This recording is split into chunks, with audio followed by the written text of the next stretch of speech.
안녕하세요, 꽈트로박입니다. 일단은 먼저 이번 달 아우디 코리아한테 일단 감사를 먼저 드립니다. 인증사원 찍었다고 해서 약간의 용돈과 선물을 보내줬어요.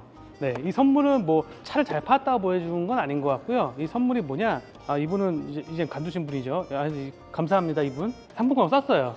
이 상품권을 바우처를 셔츠 삼성물산 상품권, 그리고 금강제약 상품권을 또 더 열심히 하라고 해서 이거를 주셨더라고요. 이 신발을 금강제에 샀습니다.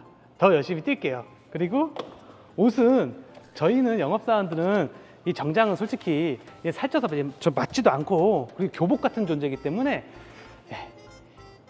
제가 사고 싶은 이세희 미야키 하나 샀습니다. 바지.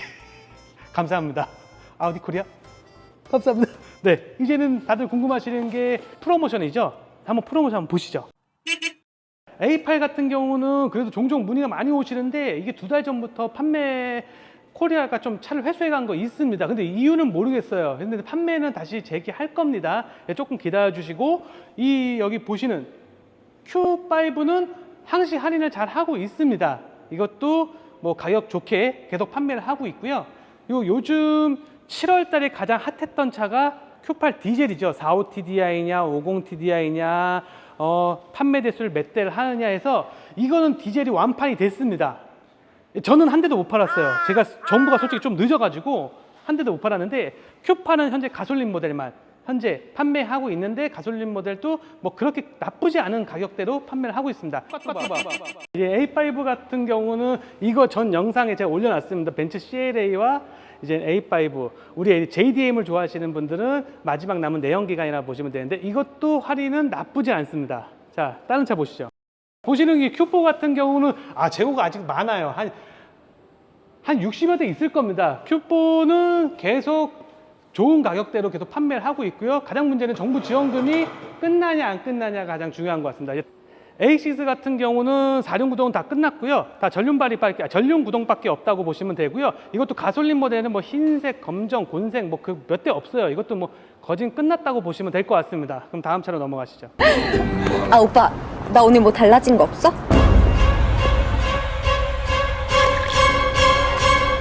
있을 텐데.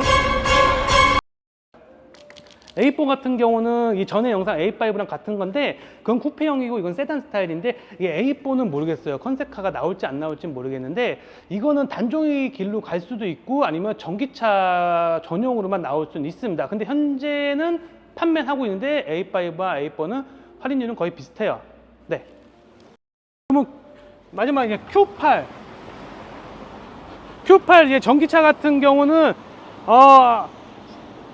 아직은 가격이 좋다고 말씀을 못 드리겠어요. 근데 차는 좋아졌습니다.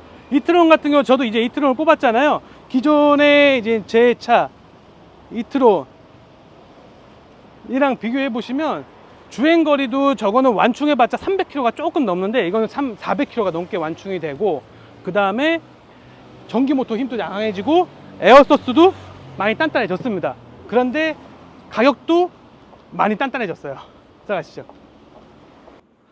자, 요즘 침수차에 대한 기본 겉핥기식에 대한 상식만 알려드릴게요. 그래서 제가 한번 찍게 됐고요.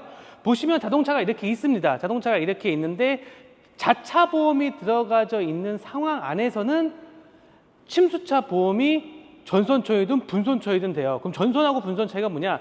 전손은 이 차 가격보다 수리비가 더 많이 나왔다 할 때 이 차를 폐차를 하고 전손 처리해서 보험 수가에 측정된 가격대로의 보상을 해주는 거고, 분손은 뭐냐? 이 차가 예를 들어서 뭐 3천만 원짜리 차예요. 근데 수리비가 한 1,500 정도 나왔어요. 그러면 수리해서 더 타는 게 낫잖아요. 그런 걸 이제 분손이라고 봅니다. 그러면 자연재해에서는 우리가 보통은 다 할증이 안 오르고 그렇게 하는 걸로 아시잖아요. 보험 할증도 안 오르고, 그다음에 보험 할인이 묶이는 것도 없고, 자연재해는 그런 게 맞습니다. 그렇지만 다 되는 건 아니에요. 차가 이렇게 다 비가 오면 이렇게 다 잠겨져 있을 거 하지 않습니까? 근데 이렇게 썬루프가 열려져 있는 상태다. 그래서 안에가 다 젖었다 하면 그런 거는 보험 처리가 안 돼요. 저를 찍지 마시고 이쪽을 찍고.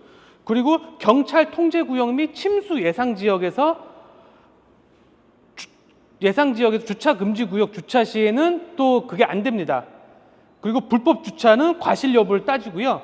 그 침수 주역 발생 시 홍수 발생 예보 발령 후 미조치 시는 보험 처리가 안 됩니다. 그러니까 우리가 지금 맨날 재난 문자 띠링띠링 오잖아요. 띠링띠링 문자 오고 나서 내가 그 뒤에 행동을 거기다 오고 난 걸 확인하고 나서도 그 차를 그대로 뭐 조치를 안 하고 했었다. 그러면 자연재해로 보진 않습니다. 그러면 자차 처리로 해서 보상을 받으셔야 돼요. 그래서 활증이 확 올라가요. 일반 자차 처리인 것처럼 활증이 확 올라간다고 보시면 되고, 정말 내가 이게 자연재해고 활증이 안 오르고 하려면 그런 거 부분은 보험사와 그런 거에 다 걔네들이 나와가지고 다 조사를 합니다. 자동차 전부 손해증명서라고 있습니다. 이거는 보험사에서 이 차를 전손 처리했을 때 이거를 각 보험사에서 이거를 발부를 해줍니다. 그러면 신차를 샀을 때 내가 처음에 이 차에 그 전손 처리된 차에 대한 취등록세 낸 금액이 있잖아요. 그리고 새로운 차를 살 때 취등록세 사는 금액이 있잖아요. 더 비쌀 거 아니에요. 그럼 그 차액금만 취등록세를 내시면 되는 거고, 침수차에 대한 그런 보상을 보험 할증에 대한 것도 받으실 수가 있습니다. 여기 물이 안에 들어가지 않을 정도면 거의 분손이라고 보시면 돼요. 깨끗이 닦아쓰시면 되는데, 물이 여기를 넘치는 순간은 거의 수입차는 전손 처리라고 보시면 돼요. 근데 피치 못하게 물이 잠겼어요. 운행 도중에 갑자기 물이 범람을 해서 갇힐 수도 있어요. 일로 통해서 나와야 되잖아요. 일로 통해서 나와야 되기 때문에 썬루프를 닫을 수가 없잖아요. 그럴 때는 썬루프가 열려 있어도 전손 처리가 된다. 자연재해도 혜택을 받을 수가 있다. 이게 그렇게 친절한 편은 아닙니다. 근데 보험사에서도 자연재해 중에서 빠지는 게 있어요. 지진, 그리고 화산 폭발, 뭐 그런 거는 자연재해랑은 별개라고 합니다. 이게 도움이 되셨으면 좋겠습니다.